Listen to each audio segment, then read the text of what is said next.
So you sure know how to make an impression at Comic-Con. Yeah. You came here and then, like, well, I mean, the expectations were pretty low, but like They were, and that was, it was a little scary with Iron Man 2 where the expectations were so high, and to really get them jazzed on that. But I remember the first time I came here with Iron Man, nobody expected anything. They were writing articles that, Marvel's, parading out the B-list heroes, who cares?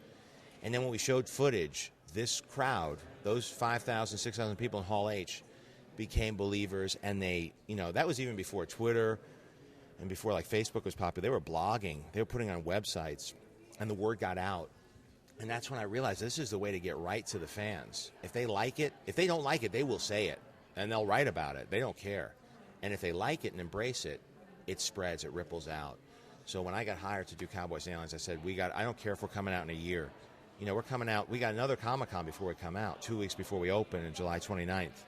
I said, this year we got to bring more than they expect. The trick with Comic-Con, I think, is always over-deliver. Because I've been involved with panels that are boring, where people are just sitting up there answering questions like they're on a talk show. You got 6,000 people, you got to put on a show, and you got to bring something big, because this place could make or break a movie. And how did you manage to keep the secret of Harrison Ford showing up? Because that's a really good one. Well, the big secret with Harrison Ford was kept because we didn't know if we'd have him, because he'd never been here before, and he would always joke, if I would say, you got to come to Comic-Con. He says, the only way is if you got to bring me in handcuffs. And I literally got handcuffs from the prop man last night, and he came and showed up, and we did. That's why we did the bit on the stage where I forced him and bound him and made him come and sit down.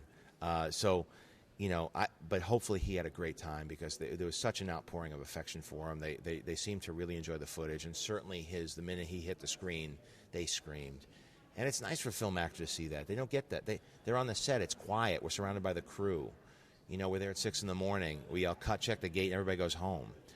But here he got to see what the fans think of him and the people who grew up with him. So it was wonderful. When you hear a film called Cowboys and Aliens is coming out, you're not quite sure what kind of movie, but this is a straight-on, like, Western, and with elements, it just so happens to have some like science fiction. Yeah, we really wanted to play the Western genre right down the middle. We were influenced a lot by John Ford, by Sergio Leone. I love the work that Clint Eastwood has done. Unforgiven is great, just classic. Just pay attention to the rhythms and the archetypes of the classic Western.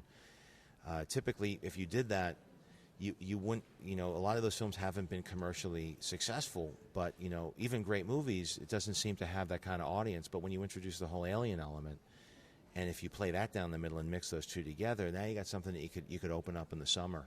And especially with the cast that we have, it really becomes something interesting and different in a genre that you don't get to play in on a movie of this size usually. I look forward to seeing the rest Great. of it. Thank you very much.